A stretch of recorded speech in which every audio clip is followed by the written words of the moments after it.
Tarahat pa tayo sa may Jiangnan, Banawe, Quezon City. Ang Jiangnan nga pala ay pamoso sa kanilang tagline na Not Your Ordinary Hot Pot at ang napakasarap na Jiangnan sauce.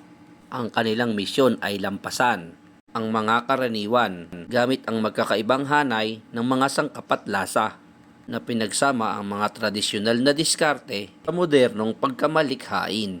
Tinatag nga pala ito noong taong 2017. Tunay ngang kakaiba ang experience na hatid ng Jiangnan.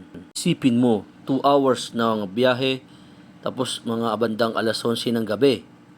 Luluwas ka para lang matikman mo ang usok at kumukulong sabaw. Tapos lalagay mo siya sa mangkok at kakainin mo ng ganito. Wow! Sulit ang biyahe. Another satisfied customer. So ayun na nga, naubos na namang parang mani. Busolve na naman. Hello, 100 kilograms.